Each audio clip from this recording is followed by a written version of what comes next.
আসসালামু আলাইকুম বন্ধুরা, তোমরা সবাই কেমন আছো? আশা করি ভালো আছো।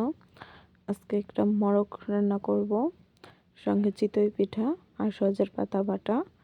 এই তো আমি মোরগটা ভালো করে কেটে ধুয়ে নিয়েছি। কড়াইতে সরিষার তেল দিয়ে দিয়েছি। তেলটা গরম হয়ে গেলে পেঁয়াজ কুচি দিয়ে দিয়েছি। পেঁয়াজগুলো আমি ভাজা ভাজা করে নিচ্ছি। পেঁয়াজের উপরে আমি মাংস দিয়ে দিব। আগে কোনো আজকে মশলা দেব না।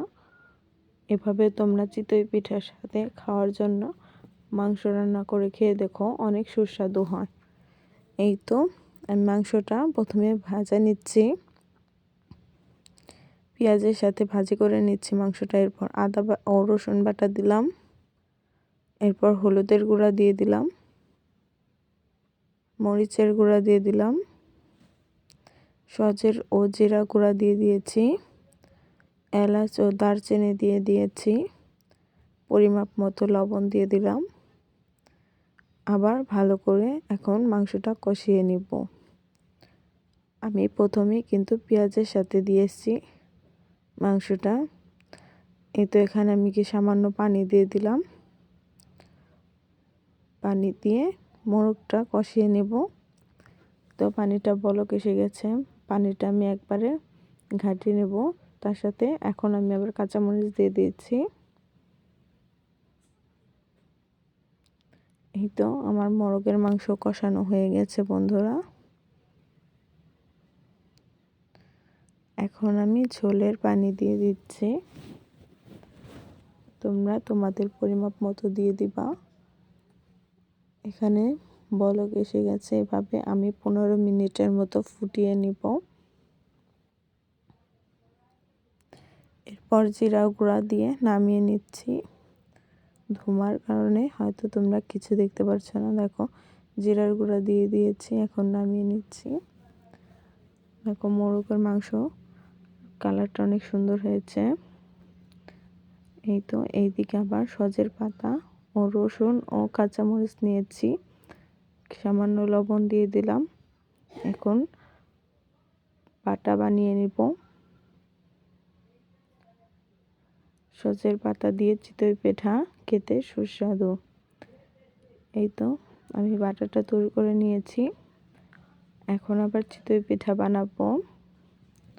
অন্যদিকে আওলা চাল ভিজিয়েছিলাম, যেটা আতপ চাল বলে থাকি আমরা। আমনের চাল ভিজিয়েছিলাম, এর জন্য একটু লাল লাল হয়েছে বন্ধুরা। চালটা এখন ছাঁকনি দিয়ে ছেঁকে নিব আমরা। এই তো চালটা আমি ছাঁকনি দিয়ে ছেঁকে নিচ্ছি। চালটা একটু লাল লাল আমনের চালের কারণে আমার চালটা ছাঁকা হয়ে গেছে বন্ধুরা। এখন চাউলের উপর পরিমাপ মতো লবণ দিয়ে দিব।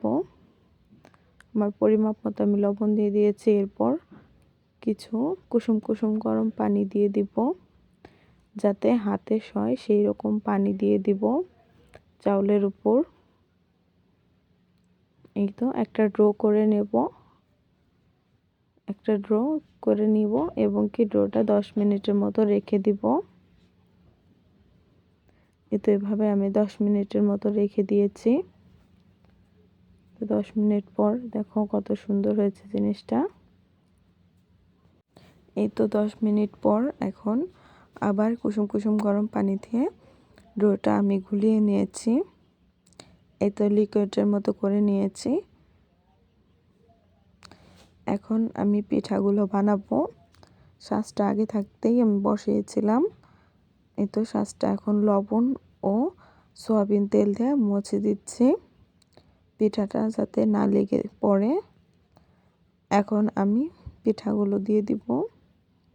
গোলাগুলো আমি দিয়ে দিচ্ছি। এই তো আমি গোলাগুলো দিয়ে দিচ্ছি। 5টাই আমি দিয়ে দিব বন্ধুরা।